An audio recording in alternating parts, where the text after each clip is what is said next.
Assalamualaikum warahmatullahi wabarakatuh. Alhamdulillahirabbil alamin. Wassalatu wassalamu ala asyrofil mursalin wa ala alihi washabihi ajmain.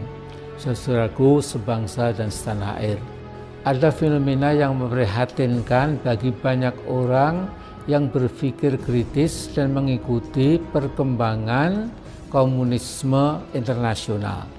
Yang paling mutakhir apalagi ya, mengapa?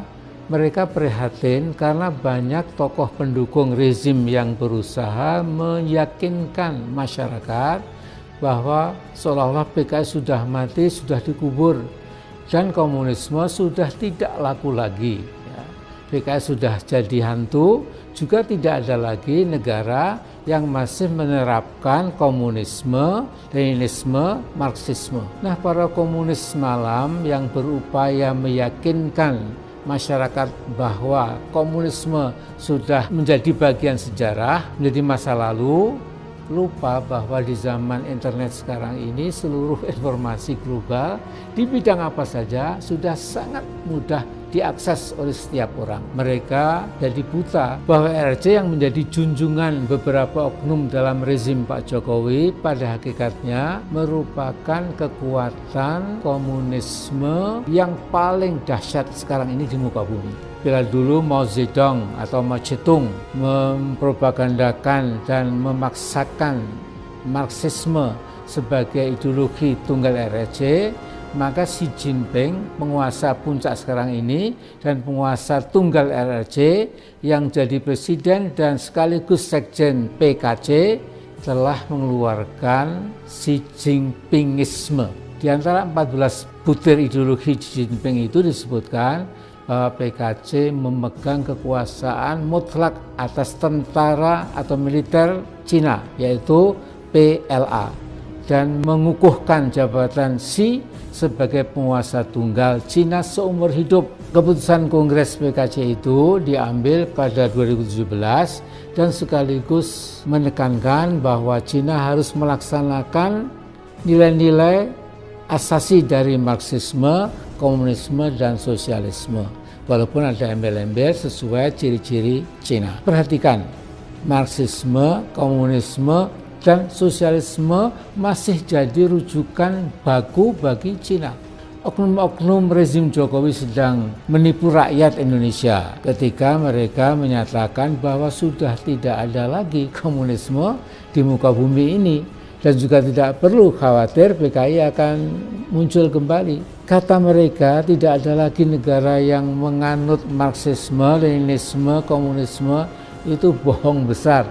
Saudaraku, kita bersyukur bahwa umat Islam tidak buta sejarah, tidak mungkin dapat dibohongi oleh omongan oknum-oknum rezim Jokowi yang sungguh tidak bertanggung jawab itu. Kita diingatkan oleh David Setter, seorang wartawan intelektual dan yang mendalami masalah-masalah komunisme.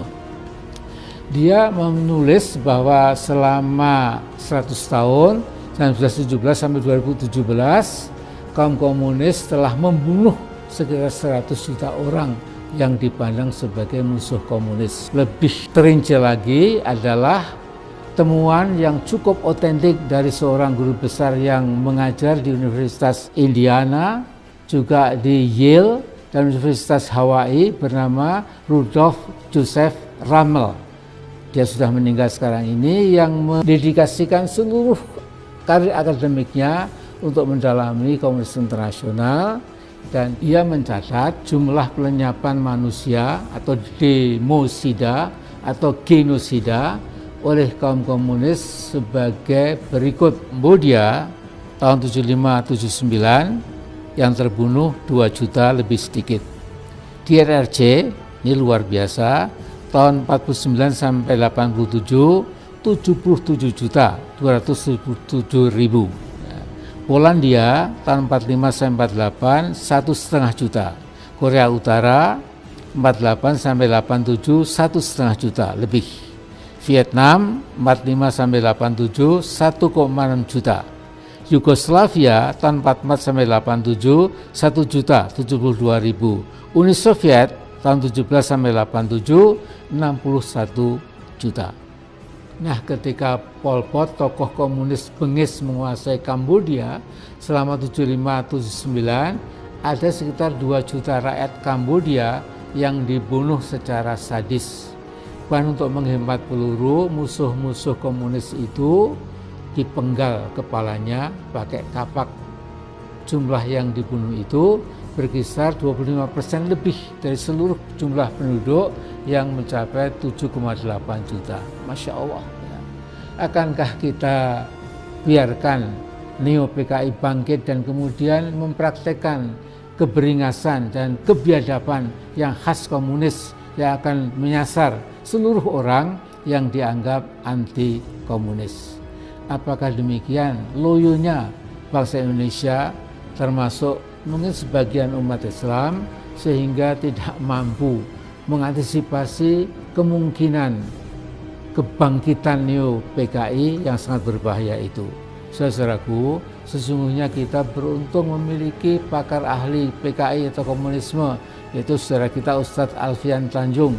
Namun pakar yang rajin mengingatkan bahwa PKI komunisme di Indonesia merupakan bahaya, justru harus keluar masuk penjara. Padahal sudah semestinya kita berterima kasih pada sang ustadz yang tidak pernah lelah mengingatkan bangsa Indonesia agar tidak terperosok ke lubang musibah besar yang sama untuk ketiga kalinya. Yang pertama, peristiwa Madiun tahun 48, yang kedua Gestapo PKI tahun 65. Cara kaum komunis dalam merebut kekuasaan biasanya lewat kudeta cepat. Di Rusia, kaum komunis pimpinan Lenin pada 17 Oktober tahun 17 malam hari menangkap seluruh menteri Tsar Nicholas II, menangkap dan membunuh ribuan orang yang tidak setuju dengan komunisme, kemudian Leninisme juga tentu, dan segera menguasai seluruh stasiun kereta api, menguasai seluruh markas kepolisian, dan menghabisi seluruh kekuatan militer pendukung Tsar dan sekaligus mengganti dengan tokoh-tokoh tentara merah.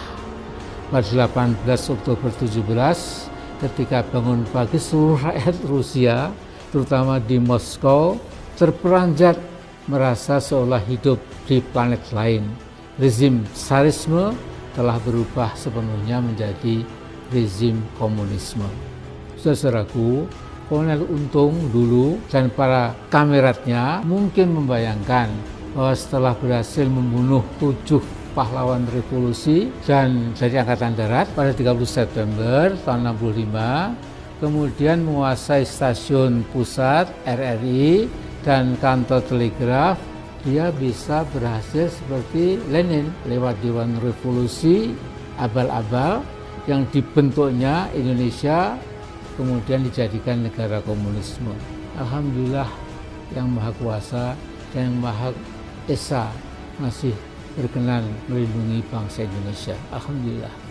Saudaraku, omongan beberapa oknum pendukung rezim Jokowi yang menyatakan tidak ada lagi negara yang berhaluan komunisme adalah puncak kebohongan politik. Paling tidak sekarang ini ada 6 negara komunisme sejati yang masih berjuang teguh dengan komunisme, Marxisme, dan Leninisme dengan nuansa perbedaan di sana sini, yaitu misalnya Cina, Vietnam, Korea Utara, Laos, dan Kuba. 2 di antaranya telah jadi kekuatan nuklir, yaitu Cina dan Korea Utara. Dan jangan lupa, Cina makin lama makin jadi kiblat ideologi politik dan ekonomi buat rezim Pak Jokowi. Sementara Rusia yang ke-6 mengalami kambuh massal, mereka nostalgia kembali ke komunisme. Saudaraku, kekuatan-kekuatan komunisme malam di Indonesia dengan difasilitasi oleh sebuah partai besar di DPR, dan berkoordinasi dengan rezim Pak Jokowi, membuat rancangan undang-undang haluan ideologi Pancasila HIP yang seperti kita ketahui telah memantik reaksi luar biasa luasnya dari kalangan umat Islam. Kita saksikan sebagian besar umat Islam yang merupakan mayoritas bangsa Indonesia telah bersikap seragam cabut rencana undang-undang HIP titik. Umat Islam dengan pengetahuannya, firasatnya, dan pengalamannya berkesimpulan bahwa di balik rencana undang-undang HIP itu adalah strategi comeback-nya PKI dengan dukungan utama dari Partai Komunis Cina. Saudaraku, bukan saja para kader partai besar yang berkuasa di masa ini di negara kita telah sering melakukan saling kunjung dengan PKC di markas besar mereka di Beijing, tetapi juga sebagian ulama vokal yang populer di medsos juga sudah berkunjung ke markas PKC di Beijing difasilitasi oleh rezim Pak Jokowi. Sepulang dari Beijing, beberapa ulama ini ditanya oleh temannya, Bung, antum mengapa tetap pergi RRC? Padahal Habib Rizik Syihab kan sudah melarang Anda semua. Jawaban mereka, memang, tetapi hikmah perjalanan ke Cina dan berkunjung ke markas besar PKC sungguh sangat besar. Itu kata mereka.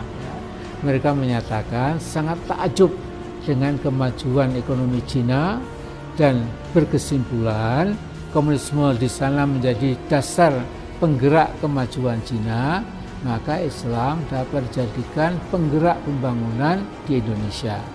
Namun ada yang mereka lupakan, bahwa pikiran dan sikap istiqomah mereka sedang ditumpulkan, sehingga paling tidak sikap mereka menjadi lunak dan lembek serta lupa bahwa komunisme dari ujung kaki sampai ujung ubun-ubun bertentangan dengan secara diametral bertentangan dengan Islam. Bahkan salah satu dogma komunisme yang paling penting adalah permusuhan kepada agama-agama, terutama agama Islam. Saudaraku, namun kita bersyukur bahwa para ulama tadi hanya khilaf dan sekarang sudah kembali ke pangkuan umat, bahkan sudah menohok rezim HIP itu, kemudian dibatalkan sesegera mungkin, titik. Bravo pada para ulama kita itu.